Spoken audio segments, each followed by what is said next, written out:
Bonjour, j'espère que vous allez bien. Bienvenue dans un nouvel épisode du podcast les gars. Alors, vous avez suivi l'évolution du setup. Si vous êtes sur YouTube, vous me voyez. On n'y est pas encore. Là, je suis officiellement dans le bureau. Je suis assise sur le pouf du Togo, mais je suis pas sur le Togo parce que j'ai pas réussi à le faire rentrer dans le bureau toute seule. J'ai besoin d'aide. Du coup, je pense que dans le prochain épisode, vous me verrez probablement assise sur mon Togo. Alors, c'est vide, n'est-ce pas ? Vous me voyez peut-être, c'est vide. Il y aura sûrement une jolie plante ici, je pense une monstera. Et quelque chose là. Voilà, donc c'est encore work in progress. Mais on est pas mal, non ? Alors vous me voyez, je porte le t-shirt que je vous ai dévoilé le projet la semaine dernière, du coup maintenant je peux officiellement vous en parler. Donc je porte mon t-shirt Powered by, voilà, Hot Girls Are Obsessed with Astrology. Ça c'est le Pisces, le poisson. Les gars, je suis obsédée par ces t-shirts. Genre vraiment, j'ai pas envie de mettre autre chose de ma journée. Je me réveille le matin, j'ai envie de mettre mon t-shirt, je vais me doucher, je vais au sport, j'ai envie de porter mon t-shirt, je rentre chez moi, j'ai envie de bosser de chez moi, j'ai envie de mettre mon t-shirt astro, genre vraiment je suis obsédée. Alors en toute transparence, j'enregistre cet épisode la veille du jour où j'annonce la marque quoi, donc l'épisode de la semaine dernière, donc on est mercredi 20 novembre au moment où j'enregistre cet épisode, donc en fait j'ai pas encore vos retours, j'ai pas encore vos réactions, j'ai encore seulement 16 abonnés sur Instagram, donc sur Powered by. N'oublie pas d'aller me suivre pour me soutenir s'il te plaît, parce que c'est pas facile de commencer à zéro, c'est vraiment pas facile, et du coup si vous pouvez me soutenir et m'envoyer des petits j'aime et des petits DM et vous abonner au compte, ce serait trop cool. Et comme je vous l'ai dit la semaine dernière, on peut pas logistiquement parlant lancer en Europe tout de suite, mais ça ne saurait tarder. Voilà, donc on lance en Australie pour commencer. C'est logistique les gars, ok ? Il y a plein de raisons, il n'y a pas que ça, mais bear with me, comme on dit. Restez bien connectés parce que vraiment j'ai pas envie de priver l'Europe de nos t-shirts. Parce que j'ai déjà toutes mes copines en Suisse, en France, partout, elles deviennent folles. Donc non, ça va se faire très très vite. Voilà. Bienvenue dans un nouvel épisode. Donc j'ai toujours ma petite tasse comme vous voyez. Et aujourd'hui on va parler de la maison 8. J'avais envie de faire un épisode un peu plus... Alors c'est un épisode spontané oui et non, j'ai quand même fait un plan, j'ai quand même rédigé quelques trucs desquels j'avais envie de vous parler au sujet de la maison 8. Après voilà, vous me connaissez, je connais mon sujet aussi. J'avais envie de faire un épisode où je démystifie un peu la maison 8 parce que c'est une maison qui fait peur. La maison 8 et la maison 12, ce sont deux maisons qui intriguent, qui font un peu peur. Et c'est un peu des maisons, en fait, où on ne sait pas trop. J'ai l'impression qu'il y a beaucoup de personnes qui essayent d'interpréter des placements en maison 8 et qui, ils savent pas trop. Ou alors, quand ils voient qu'ils ont un stellium en maison 8 ou qu'ils vont vivre des transits dans la maison 8, ils ont peur, ils paniquent. Et en fait, j'ai envie de démystifier tout ça parce qu'il y a beaucoup de belles choses qui se passent dans la maison 8. Alors, j'ai posé mon café et je vais reprendre mon petit plan, histoire d'être un peu structuré, n'est-ce pas ? Je voulais peut-être commencer par revoir un petit peu, donc pour les personnes qui débutent en astro et qui me rejoignent, en fait, je pense qu'il y a un truc quand même, c'est que je me rends plus compte que je parle pas du tout à des débutants. Parce qu'en fait, j'ai tellement l'habitude de parler qu'en fait, j'aborde l'astrologie en mode une maison, un aspect, un carré, une opposition, mais en fait, il y a beaucoup de personnes qui commencent à s'intéresser à l'astro et qui n'ont aucune idée de ce que c'est qu'une maison. Donc j'avais envie de juste très brièvement, pour toutes les personnes qui démarrent et qui sont les bienvenues ici d'ailleurs, qu'est-ce que c'est qu'une maison astro ? Alors le thème astral, il est divisé en 12 signes et en 12 maisons. Donc les signes décrivent le comment et les maisons vont décrire le où. Si jamais tu démarres, j'ai toute une vidéo sur YouTube, je la mettrai dans la description du podcast et dans la barre d'infos. C'est vraiment un tuto pour débutants. Pour toutes les personnes qui démarrent et qui ont envie de savoir comment repérer un signe, comment repérer une maison, comment ça fonctionne l'astrologie. Donc n'hésite pas à aller regarder cette vidéo, elle est super complète. Les maisons, en fait, elles vont venir décrire comment l'énergie des planètes en signe va se manifester concrètement dans différents aspects de notre vie. Voilà, donc c'est le où, c'est le contexte. C'est un peu comme des scènes de théâtre. Tu vois, tu as différentes scènes. Tu as la scène de la maison 1 et sur la scène de la maison 1, on va jouer dans le décor de la maison 1, d'accord ? Donc dans le décor de la maison 1, on est dans le décor du nous, de l'affirmation de nous-mêmes. etc. Après, il y a la scène de la maison 2. Et là, on va parler aujourd'hui de la scène de la maison 8. D'accord ? Donc, on va jouer des expériences. Donc, l'expérience du relationnel, donc dans la maison 7. L'expérience de la carrière, dans la maison 10. L'expérience de la santé, notamment dans la maison 6. L'expérience de l'argent, dans la maison 2. L'expérience de la spiritualité, dans la maison 8 et dans la maison 12. Et chaque maison a une signification particulière, évidemment. Donc, il y a 12 maisons astro. Chaque maison contient des domaines, d'accord, des domaines de la vie. Il y en a plusieurs. Hein. Par exemple, la maison 2, c'est pas seulement l'argent, c'est aussi les possessions, c'est aussi la valeur de soi, mais tout ça est lié. Il y a toujours une logique, d'accord. C'est un truc qu'il faut comprendre ça avec les maisons en astro. Et les planètes qui sont dans cette maison-là vont révéler comment un natif ou une native va vivre et exprimer les thèmes associés à cette maison, d'accord. Donc la maison 8, qu'est-ce qu'elle symbolise, cette fameuse maison 8 ? On va en parler parce qu'il n'y a pas que des thèmes dark, d'accord ? Je sais que c'est une maison un peu...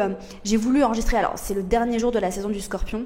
À la base, je devais faire cet épisode la semaine dernière. Si vous avez écouté l'épisode de la semaine dernière, vous savez que j'avais prévu de le faire pendant la saison du Scorpion. Mais on est toujours dans la saison du Scorpion. Par contre, au moment où ce sera publié, on sera plus dans la maison du Scorpion. Donc je comprends en fait un petit peu le délire parce que... Alors déjà, il y a plusieurs choses. Déjà de 1, il y a l'ennemi numéro 1 de J'aime trop ton signe.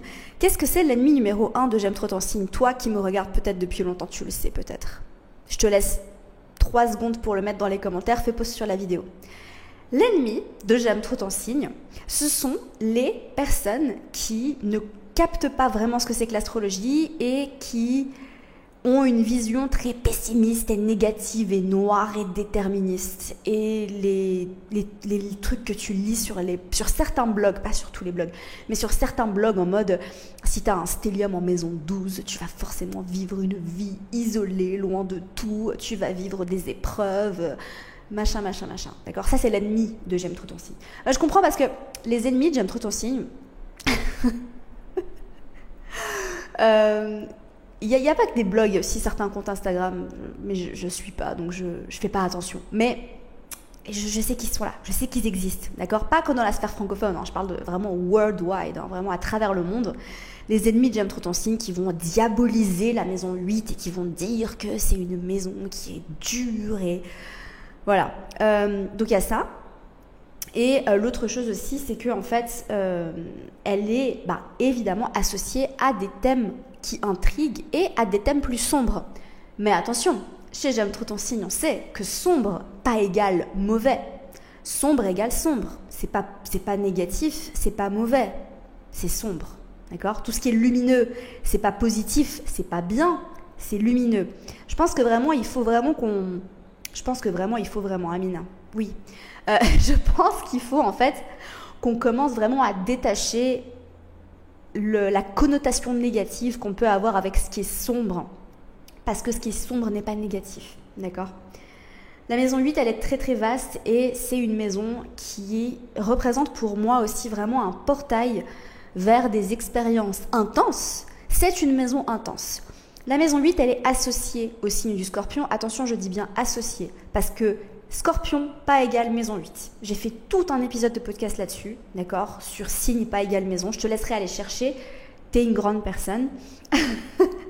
Dans le podcast, c'est facile à trouver, d'accord ? Elle est associée à signe du Scorpion et elle est associée à l'énergie de Pluton. Donc oui, c'est une maison intense.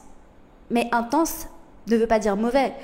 Personnellement, je suis fan de ce qui est intense, d'accord ? Je suis quelqu'un d'intense. Donc c'est une maison intense et transformatrice. Elle va gouverner tout ce qui touche à la transformation, aux ressources partagées, donc ça veut dire l'argent en commun, l'intimité, la mort physique ou symbolique.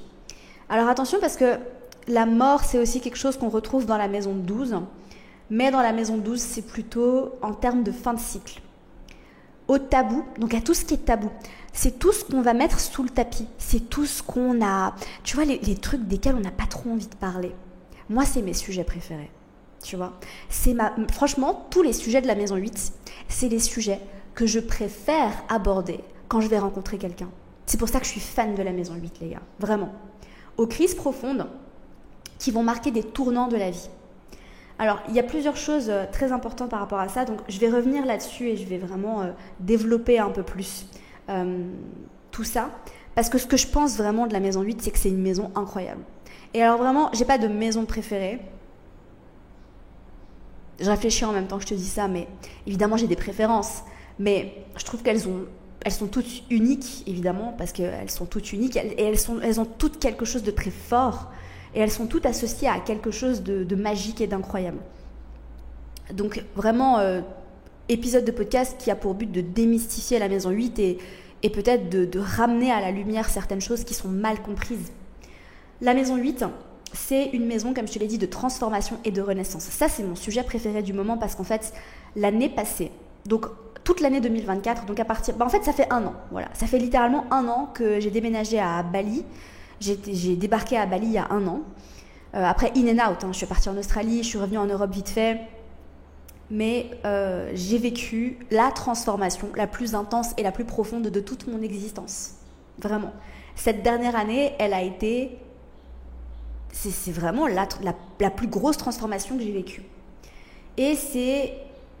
en fait, quand on se transforme, on doit se confronter à la mort parce qu'on doit mourir. On doit laisser mourir certaines parties de nous pour pouvoir renaître et nous transformer. Mais c'est vrai que la partie mort, nous, en tant qu'être humain, on a du mal à laisser les choses aller, on a du mal à lâcher prise. Donc, c'est inconfortable. D'accord ? Les sujets de la maison 8, donc ce qui se passe dans la maison 8, peut être inconfortable, mais magnifique. Ok ?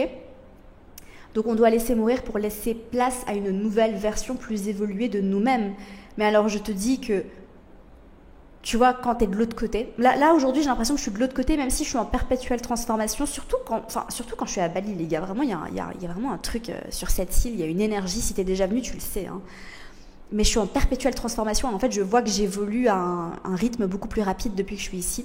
Et moi, ça me fascine, en fait. Ça me fascine de me voir me transformer. Et puis, il y a des moments qui sont compliqués. Parce que j'ai l'impression que tout est plus intense ici, tu vois. Ça veut dire que les jours où ça va pas, ça va vraiment pas. Et les jours où ça va bien, ça va vraiment bien. Mais après, il y a des jours aussi où c'est moyen, tu vois. Genre aujourd'hui, c'est pas un jour où ça va très bien, c'est pas un jour où ça va très mal. C'est un jour un peu moyen aujourd'hui. On aime bien les jours moyens. Il faut de tout, il faut de tout pour faire un monde. Mais ce que je veux dire, c'est que y a des moments où je suis en mode crise et j'ai besoin de pleurer, j'ai besoin de vivre et je fais mon shadow work. Mais c'est vrai qu'en fait, j'ai pris un peu le pli, tu vois, genre j'ai pris le pli du shadow work, j'ai pris le pli de traverser ces crises, j'ai pris le pli de tout ça et du coup, en fait, j'ai tendance à vraiment voir ça avec un regard, pour le coup, avec un regard positif. Donc pour moi, je vois la transformation comme quelque chose de positif à travers mon regard et à travers mon expérience de vie. C'est une maison de transformation physique, émotionnelle et spirituelle. Donc c'est une maison de purge en fait, c'est une maison où tu vas entrer dans tes retranchements, tu vas aller regarder ce qu'il y a de plus sombre à l'intérieur de toi, tu vas y faire face. Et ça, encore une fois, c'est inconfortable. Et c'est pour ça qu'il y a pas mal de personnes qui associent ça à c'est négatif ou c'est mauvais, mais c'est pas mauvais, c'est inconfortable. Bah oui, d'aller regarder tes parts les plus sombres, on n'a pas envie. C'est pas joli, c'est pas l'énergie de la maison 5 comme wouhou. Tu vois, ça c'est l'énergie de la maison 5 pour moi. Wouhou. La maison 8, c'est pas ça. Mais ça veut pas dire qu'elle est moins bien ou qu'elle est plus... elle est difficile, pas égal mauvais. You can do hard things. C'est ça vraiment un truc qu'il faut... je pense que je vais me faire imprimer un poster parce que ça, c'est une de mes citations préférées. Tu peux faire des choses difficiles, ok ? Donc, transformation physique, émotionnelle, spirituelle. Donc, passer par des étapes de la vie qui sont plus compliquées pour pouvoir fleurir, renaître. Parce que no rain, no flowers. Si on ne passe pas par ces étapes-là, on ne peut pas évoluer, on ne peut pas grandir si on ne passe pas par des choses difficiles. Apprendre à lâcher prise sur des anciennes versions de soi. Voilà. Les crises profondes. Donc j'ai déjà évoqué ça un petit peu. Donc des moments où tout semble basculer. Des moments où vraiment t'es face à toi-même, t'es face à des retranchements et là tu te dis wow. Tu sais, quand tu romps avec quelqu'un, moi je pense vraiment à qu'est-ce qui a... Une des choses vraiment qui a... commencé cette transformation, c'est ma rupture avec la personne avec qui j'étais l'année passée. Enfin, il y a un peu plus d'1 an maintenant, parce qu'on s'est séparés en septembre 2023. C'est qu'en fait, ça a été très dur. C'est difficile, une rupture. Surtout quand t'habites avec la personne. Il y a le côté émotionnel, il y a le côté, on s'est aimé très fort. Il y a le côté logistique aussi. Il y a le côté, on avait un chat. Wow, ça, je vais pas en parler parce que je vais chialer, je vais pas parler de mon chat. Donc il y a beaucoup de choses, et c'est difficile. Voilà. Je me rappellerai toujours du moment où j'ai eu le déclic qu'il fallait qu'on se sépare, parce qu'en fait, c'était pas, comment dire, j'étais pas étrangère au fait qu'on n'était pas, qu'il y avait des choses qui allaient pas entre nous et qu'on n'était pas nécessairement fait pour être ensemble. On n'était juste pas compatibles, les gars. Vraiment, c'est une très belle personne, je lui souhaite tout le meilleur. Vraiment, c'est quelqu'un de bien, mais on n'était pas compatibles du tout. Et je pense qu'au fil de la relation, on est restés ensemble 2 ans, j'ai commencé à le remarquer, tu vois. Je pense que la toute première graine, elle était plantée dans mon esprit après quelques mois. J'ai fait ok. Puis après je me suis dit mais c'est pas grave, on travaille, on avance et on a essayé de faire en sorte que ça fonctionne, mais au bout d'un moment, on essayait de faire en sorte que ça fonctionne, mais ça fonctionnait pas du tout. Donc voilà. Mais le jour où j'ai eu le déclic, et en fait ça m'a frappée, je me suis fait encore une fois frappée par la foudre d'Uranus. Le jour où j'ai eu le déclic, j'ai pleuré toute la nuit. Franchement, j'ai vécu 2 semaines. Je me rappelle, je suis allée voir ma chère amie Elodie dans le sud de la France. Et en fait, j'ai passé le week-end avec elle, mais j'étais dans un état, les gars.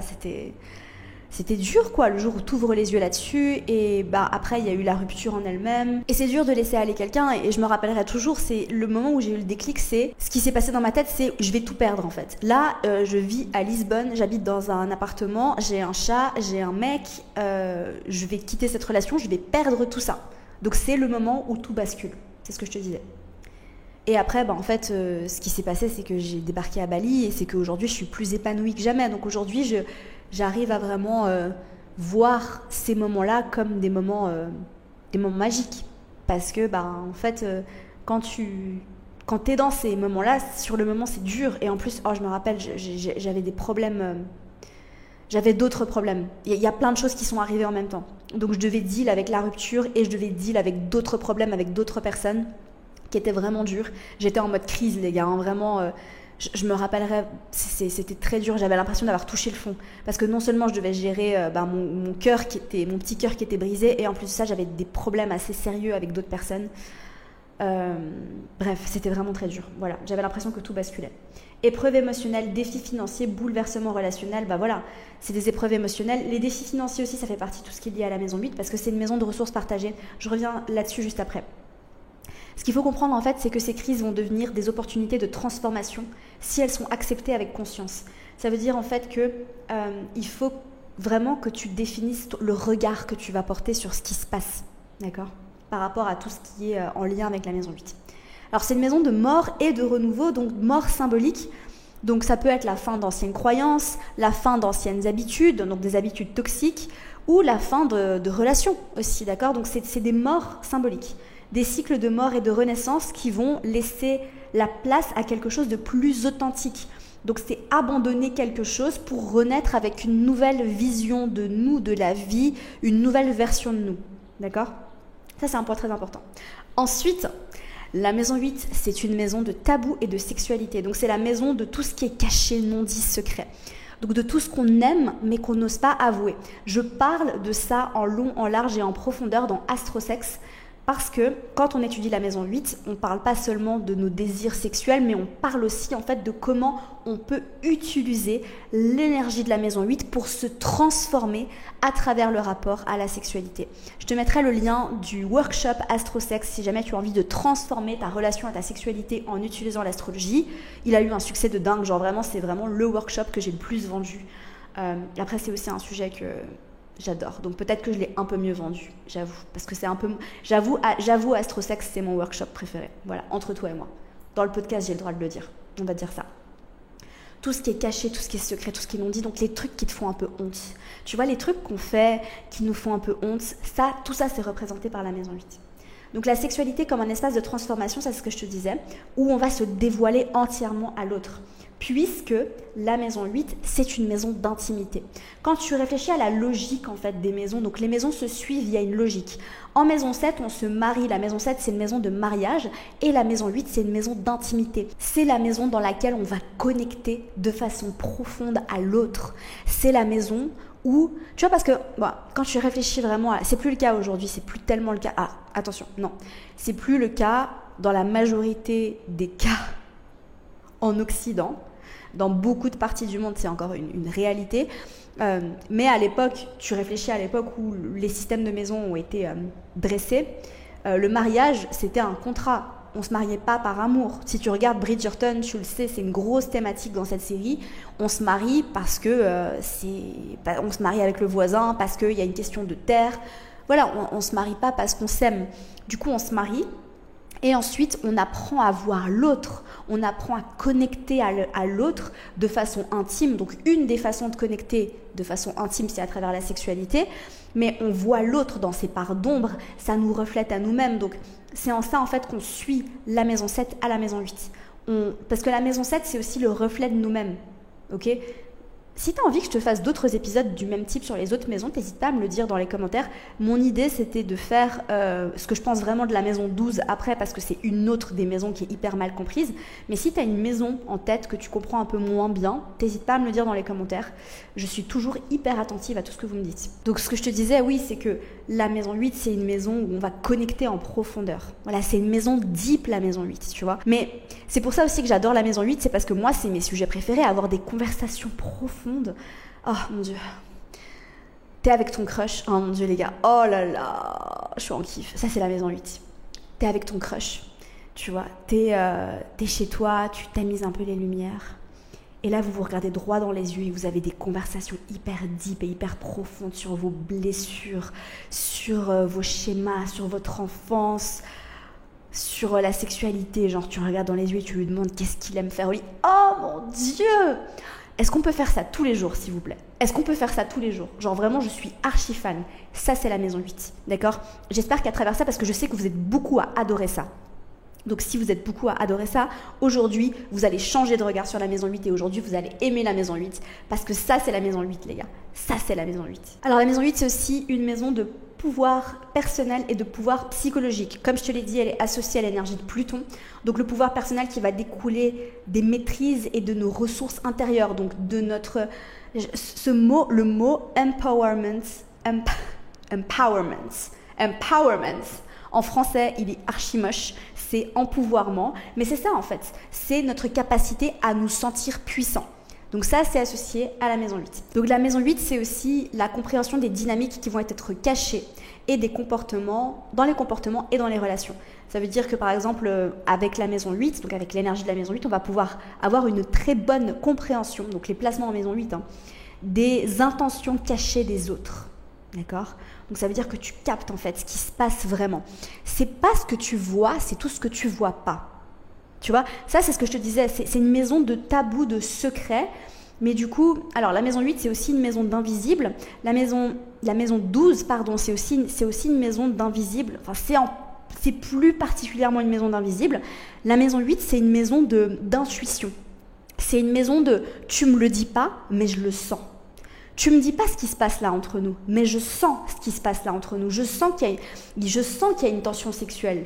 Tu me le dis pas, tu m'as pas clairement dit j'ai envie de toi, mais je la sens la tension sexuelle. Ça c'est la maison 8. Mais je parle pas seulement au niveau de la sexualité, c'est genre j'ai pas la preuve que tu m'as menti, mais j'ai l'impression que tu me mens. Ça c'est la maison 8, d'accord ? Donc je te parlais aussi de pouvoir personnel, de pouvoir psychologique. Donc c'est aussi évidemment une maison de manipulation et par association, c'est la maison du marketing quand on parle de business, d'accord ?